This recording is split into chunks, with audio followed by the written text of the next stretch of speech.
Terima kasih Anda masih bersama kami di Kompas Petang, saya Cynthia Rompas. Saudara Wakil Ketua DPR RI, Sufmi Dasko Ahmad buka suara terkait surat usulan pemakzulan Gibran Raka Buming Raka yang dilayangkan Forum Purnawirawan TNI.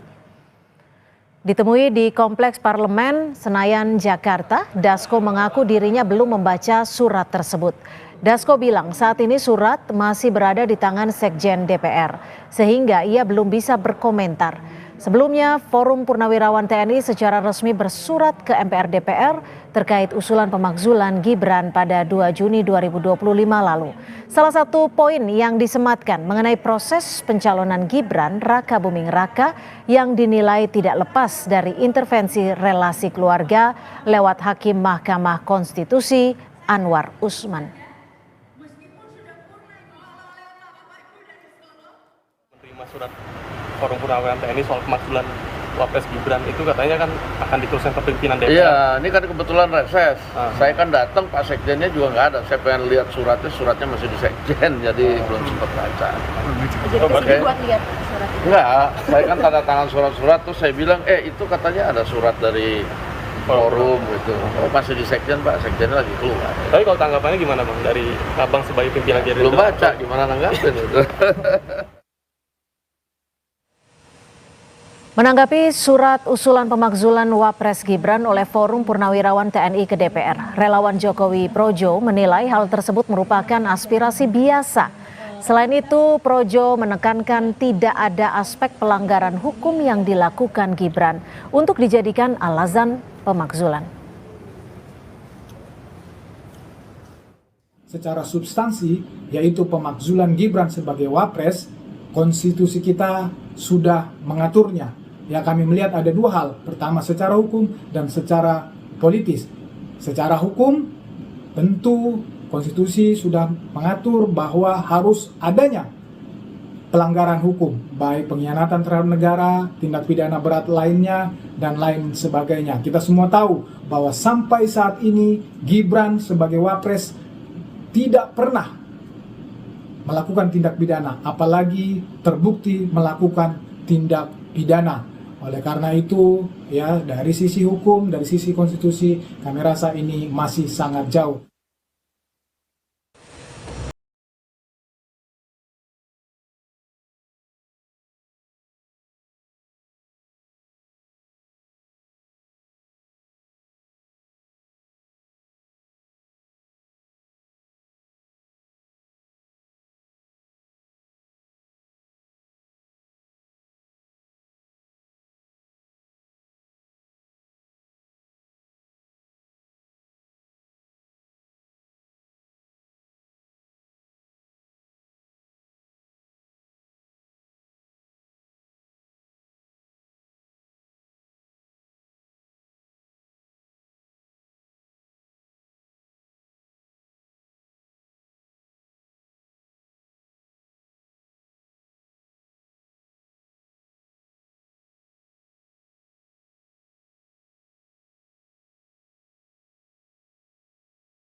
Mengatasnamakan Forum Purnawirawan, iya, kalau menurut saya ya.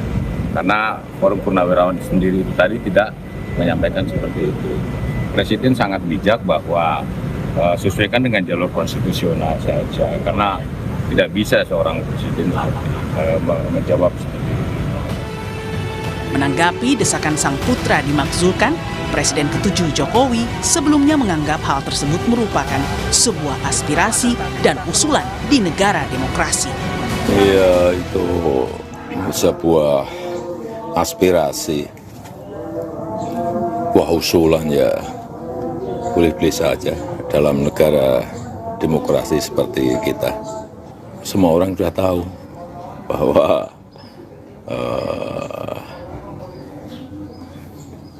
Pak Presiden Prabowo Subianto dan Pak Wapres Gibran Rakabuming Raka sudah mendapatkan mandat dari rakyat lewat pemilihan umum. Dalam surat yang dikirimkan, Forum Purnawirawan Prajurit TNI menerangkan, usulan pemakzulan terhadap Gibran memiliki dasar konstitusional yang kuat. Selain itu, mereka menilai Gibran tidak pantas menjabat sebagai wakil presiden dari sisi kepatutan dan etika. Tim Liputan, Kompas TV. Saudara Sekjen DPR RI sudah menerima surat Forum Purnawirawan TNI yang isinya meminta agar segera dilakukan pemakzulan terhadap Wapres Gibran Rakabuming Raka. Apakah usulan pemakzulan ini memiliki dasar yang kuat?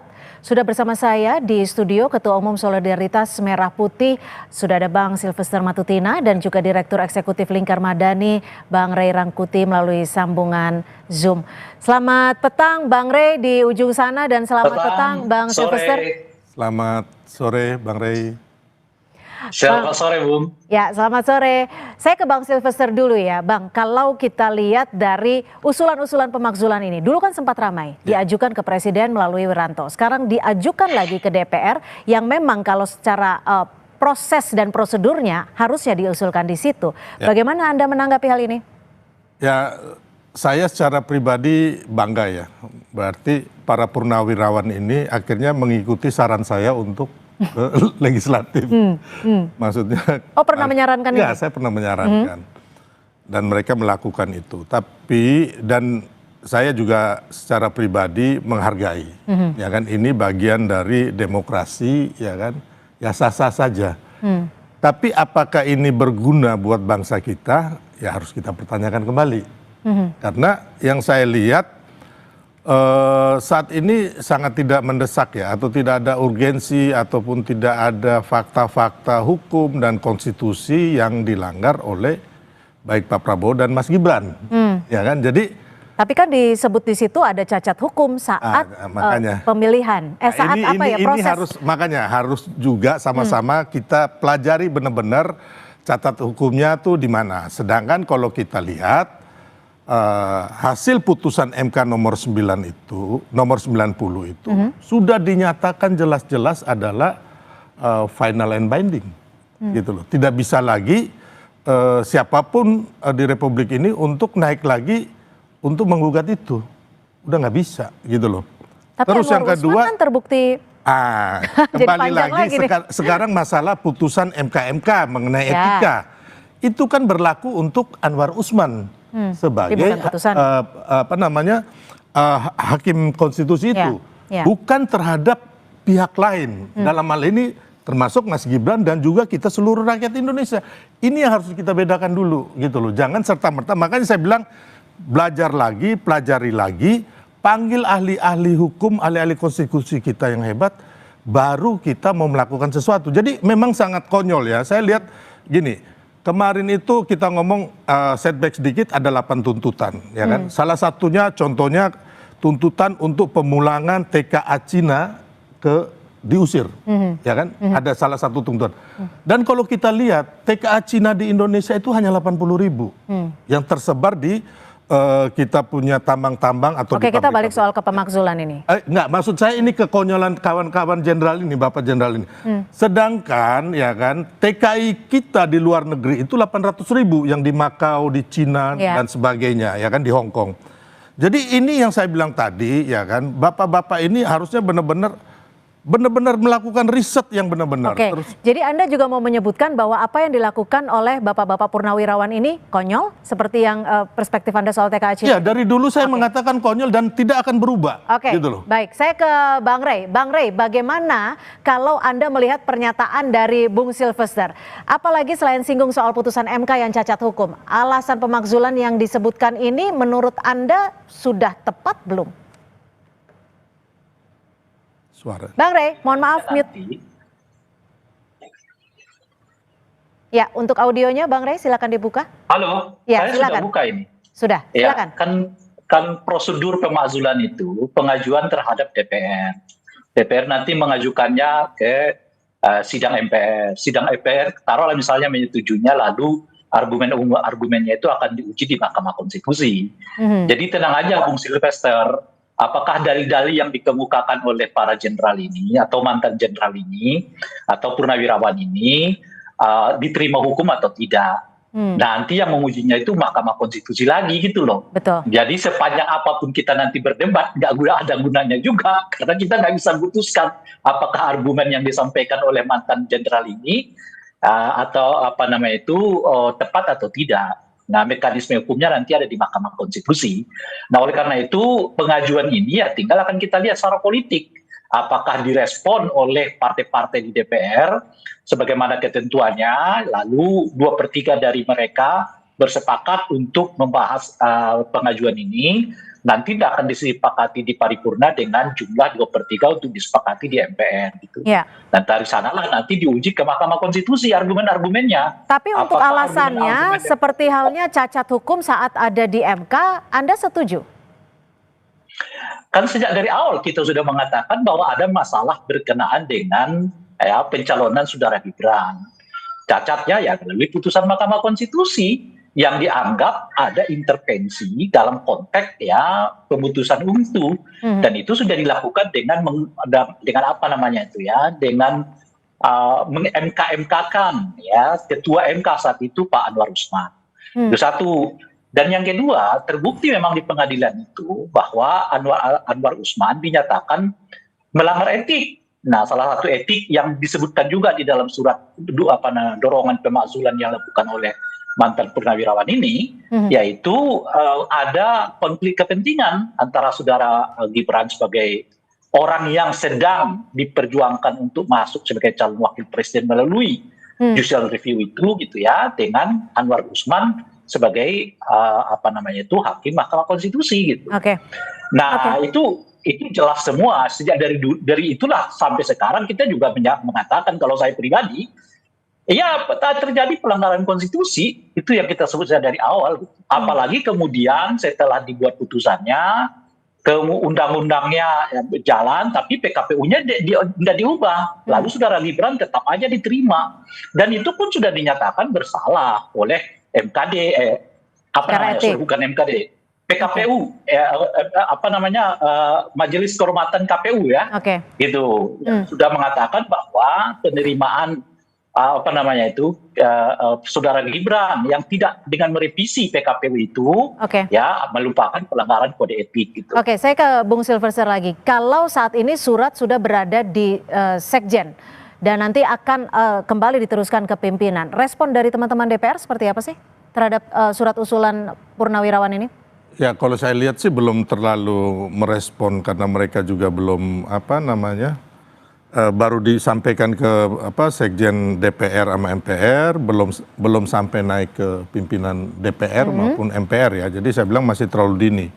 Tapi kalau saya tidak sepakat ya, mungkin dengan teman-teman kayak Bang Rey dan teman-teman yang kemarin mengatakan bahwa ada cacat hukum, menurut saya sih nggak ada cacat hukum, hanya kan secara etika. Tapi itu kan putusan MK itu mengenai pelanggaran etika itu kan hanya menyasar Pak Anwar Usman sebagai hakim konstitusi, bukan ini sifatnya itu berlaku kepada seluruh masyarakat, apalagi Mas Gibran. Sedangkan kita lihat Mas Gibran itu orang yang tidak terlibat langsung. Tapi kan pamannya. Tapi kan bukan dia yang menggugat. Yang menggugat itu adalah 21 pihak 8 bulan sebelum putusan MK 90. Nah, ini kita harus tahu dulu kronologi sejarahnya. Jadi nggak bisa asal menuduh bahwa, makanya saya bilang tidak ada bukti-bukti yang mengatakan bahwa Gibran ikut dalam gugatan itu atau melakukan intervensi atau mendanai atau apa, itu belum ada gitu loh, tidak ada. Jadi 8 bulan sebelum Gibran, bahkan Gibran ini belum masuk radar sebagai cawapresnya Pak Prabowo, gitu loh.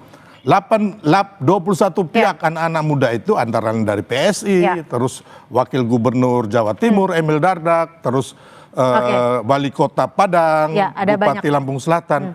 Ini kan anak-anak muda yang mereka memang menggugat karena keinginannya mereka untuk mereka ikut berpartisipasi membangun bangsa gitu loh. Gimana Bang Rey?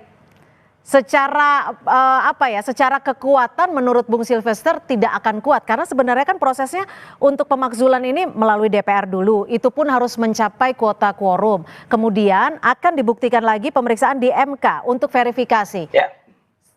Nah, jadi saya menanggapi dua dulu ya. Pertama soal kerugian ya. Kerugiannya bagi bangsa Indonesia adalah ya seperti yang kita alami saat ini kan. Ada orang yang menganggap bahwa proses pencalonan saudara Gibran itu melanggar konstitusi. Nah itu jadi kerugian perdebatan kita sampai saat ini kan, nggak clear tuh.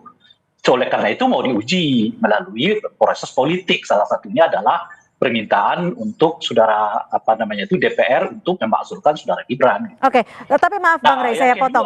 Kalau kita kalau di DPR ini, nanti kan usulan ini masuk di DPR, namun ada syaratnya juga, minimal 2/3 anggota harus hadir, dalam artian kuota quorum. Nah, tapi kan hampir 80% ini koalisinya pendukung Gibran di DPR. Ini politik. Ini politik. Jadi yang menarik sebetulnya dari peristiwa ini, ya, karena kita belum mendengar penolakan yang kuat, ketat ya dari para pendukung koalisinya Gibran terkait dengan masalah ini. Bahkan presiden sekalipun seperti tidak memberi sinyal bahwa yang beliau menolak rencana keinginan dari para purnawirawan untuk mengajukan pemakzulan saudara Gibran. Jadi saya kira kenapa bergulir terus sampai ke sini sekarang, di mana para mantan purnawirawan ini mengusung terus surat ini sampai ke DPR gitu, karena para purnawirawan melihat tidak ada reaksi yang negatif. Jangankan dari publik, bahkan dari partai-partai pendukung Gibran sekalipun gitu. Misalnya, ada nggak Golkar menolak sekarang? Nggak kelihatan tuh. Ada nggak PAN menolak rencana itu? Nggak kelihatan tuh. Ada nggak apalagi Demokrat menolaknya? Nggak kelihatan tuh. Dan bahkan apakah presiden secara tegas menolak rencana itu? Nggak ada. Berarti menurut Anda masih ada peluangnya dari DPR sendiri ataupun dari Presiden Prabowo? Saya kira posisinya 50-50. Makanya disaling menunggu aja. Kalau misalnya posisi 50-50. Iya, Bung Silvester, posisi 50-50. Tidak ada pernyataan resmi dari partai-partai pendukung yang menolak. Tapi yang menarik juga adalah di mana Pak Prabowo ketika isu ini mencuat tidak memberikan sinyal penolakan, duduk di samping Pak Tri Sutrisno. Kemarin saat hari lahir Pancasila juga bersama dengan Pak Tri Sutrisno yang salah satu yang mendukung dengan usulan ini. Ya, jadi gini, Pak Tri Sutrisno kan satu orang tua senior yang digait lah sama para purnawirawan jenderal. Tapi kalau kita melihat, mungkin itu tadi dari kacamata Bang Rey ya. Kalau dari kacamata kami sebagai pendukung pemerintah, saya melihat bahwa Pak Prabowo tidak menggubris para purnawirawan jenderal itu. Contohnya, Pak Prabowo tidak pernah menemui mereka. Ya, terus kemarin Pak Prabowo menemui para purnawirawan jenderal yang tergabung resmi di PPABRI, terus PP Angkatan Darat, PPAU, dan juga PPAL. Terus kita lihat para purnawirawan jenderal ini juga kan kemarin memaki-maki si Pak Luhut ya, yang dikatakan penjilat, ya kan? Tapi Pak Prabowo malahan waktu acara itu bersama Pak Luhut, gitu loh, bersama Pak. Berarti sinyalnya imbang dong sebenarnya, bukan sinyal yang mendukung, bukan sinyal yang menolak. Ya intinya sebagai negarawan, ya kan, Pak Prabowo membiarkan ini karena ini kan di alam demokrasi, gitu. Tapi kalau menyetujui mereka, tidak sama sekali, karena Pak Prabowo tidak pernah menemui mereka. Terus yang kedua, Pak Prabowo sendiri sering bersama Mas Gibran, kayak kemarin itu. Bahkan bertemu dengan Pak Tri Sutrisno, ya kan, dengan Ibu Mega. Jadi benar-benar lebih mementingkan orang-orang seperti Pak Hendro Priyono, Pak Luhut, Pak Agung Gumelar, terus institusi yang resmi dari para purnawirawan jenderal. Bukan kumpulan-kumpulan ini yang memang ya tentunya Pak Prabowo juga tahu motif di belakangnya. Meskipun 4 jenderal purnawirawan yang menandatangani memiliki background yang positif bisa dikatakan. Enggak juga, siapa bilang positif. Kan mereka juga pendukung dari orang yang kalah Pilpres kemarin. Gitu loh. Dan saya secara pribadi mengenal ya kita bukan ini namanya menyerang pribadi ya, tapi ini kita harus mencerahkan kepada bangsa kita, rakyat kita. Saya mengenal secara pribadi mereka bagaimana 2014, 2019, ya kan, mereka meminta jabatan gitu loh, ya kan. Saya bisa pertanggungjawabkan ini gitu. Saya kenal istrinya, anaknya, saya berkegiatan sama mereka, terus ada yang dicopot juga sakit hati. Ya saya boleh mengatakan bahwa ini dilakukan tidak murni untuk demokrasi kita, tapi sekarang karena singkat saja Bang Rey. ambisi dan kekuasaan. Oke, singkat saja Bang Rey, waktu kita sudah habis. Melihatnya sebetulnya sederhana ya. Sekarang misalnya kalau ditanya Matunina ini, ada setuju nggak pemakzulan itu? Dia dengan berani dan tegas mengatakan nggak setuju, bla bla bla bla gitu. Itu kita mengerti memang serius nih, ya kan, bahwa Matunina nggak setuju gitu. Tapi itu maka persoalannya sih sebetulnya kalau orang nggak setuju dia akan sangat terbuka untuk menyatakan dengan cepat tidak setuju. Seperti saudara Matunina menyampaikannya. Nah sekarang apakah Pak Prabowo melakukan yang sama? Enggak, diam. Enggak menerima, enggak menolak. Baik. Apakah Golkar melakukan yang sama? Enggak, beliau diam. Enggak menerima, enggak menolak. Enggak seperti saudara Matunina. Jadi cara melihatnya gimana? Kalau Pak Prabowo menolak, kalau Golkar menolak, kalau Demokrat menolak, Oke, baik. Sayang sekali waktu kita sudah habis, tapi kami sudah mendapat pesannya kalau menurut Bang Rey memang masih 50-50. Tapi tetap saja kita masih akan melihat respon dari DPR. Saya satu kata Oke, singkat saja. Pak Prabowo dan DPR, MPR, saya yakin menolak dan seluruh rakyat Indonesia itu Mas Roy. Oke, baik, kita lihat selanjutnya. Terima kasih Bu Silvester, terima kasih Bang Rey, selamat sore. Terima kasih.